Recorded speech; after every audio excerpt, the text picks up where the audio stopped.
In the last few years, 5 countries, Iran, Turkey, Saudi Arabia, the UAE and Israel have battled for regional dominance in West Asia. They've carved out their own axis of influence using weapons, aid and diplomatic support.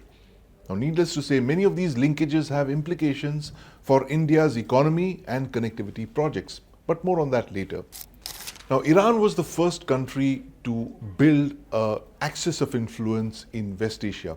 It capitalized on the collapse of Saddam Hussein-ruled Iraq in 2003 to fashion a Shia superstate where you could drive from the Mediterranean to the Arabian Sea without crossing a single Sunni Arab-ruled territory. Now, in the West, Iran had Hezbollah, which is traditionally supported since the 1980s. And the Hezbollah, of course, controlled southern Lebanon. Next to it was Assad ruled. Next to it was Syria, ruled by Bashar al-Assad, whose family has ruled Syria for over half a century. The Assads, of course, are a Shia minority supported by Iran, especially after the 2011 Arab Spring. Now, between 2003 and 2023, Iran built up this so-called axis of resistance. Hezbollah in Lebanon, Kataib Hezbollah here in Iraq, the Houthis in Yemen, and then Hamas's savage attack on Israeli civilians in October 2023 changed everything. Iran activated its ring of proxies to strike at Israel, but Israel struck back and fought a war for 2 years. And more than 2 years later, Hamas and Hezbollah are in shambles. Kataib Hezbollah here in Iraq is quiet. The house of Assad has collapsed and Bashar al-Assad is in exile in Moscow. The Houthis, of course, here in the south, they blocked merchant shipping in the Red Sea, but they have borne the brunt of direct attacks from Israel, several bombing attacks from Israel. Now, the collapse of this axis of resistance and the withdrawal of Russia from the region has created a vacuum, and regional players have rushed in to fill the space. Let's take a look at the regional players that have capitalized on the collapse of Iran's so-called axis of resistance. Türkiye has embarked on neo-Ottomanism. It has backed the Hayat Tahrir al-Sham, which now controls Syria. It has influence in the Kurdish government controlling northern Iraq. It supports the Tripoli government in western Libya with troops, military equipment including drones and 99-year port leases. Ankara has also deepened ties with Pakistan, Qatar, Azerbaijan and of course Hamas in Israel. Saudi Arabia is another important regional player. Saudi Arabia and the UAE in fact invaded Yemen and fought the Houthis in 2015. But in 2022, Riyadh pushed for a ceasefire. The UAE, on the other hand, backed the Southern Transitional Council, which controls southern Yemen.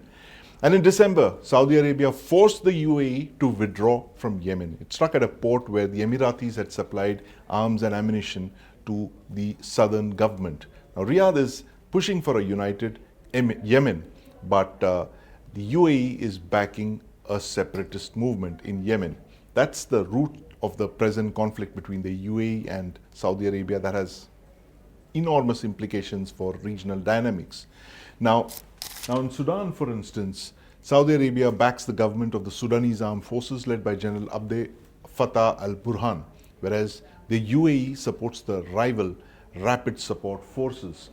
Riyadh has patched up differences with Qatar, and in fact, they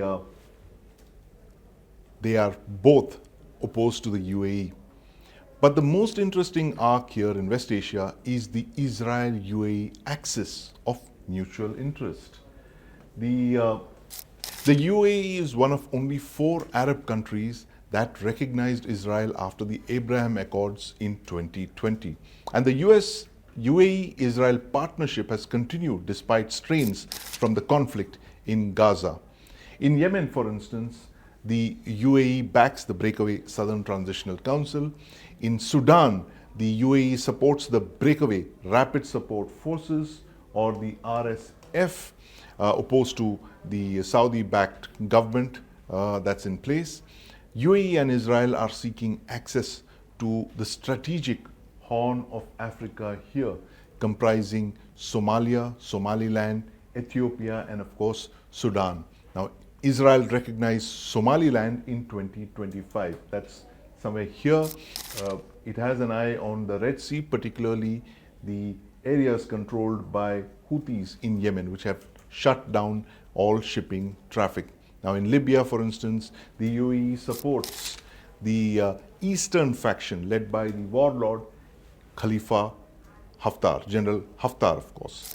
Now, Israel and the UAE are, of course, important for India's Middle East, Europe economic corridor, passing through the UAE, Saudi Arabia, and Israel before entering Europe through Greece. That project is on hold because of Saudi Arabia and Israeli rapprochement that has been held up by the conflict in Gaza.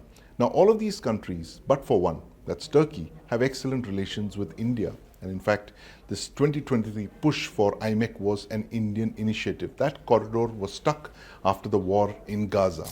Will the IMEC corridor push by India take off in 2026? Well, a lot of that depends on the dynamic between these 5 countries and their zones of influence in West Asia.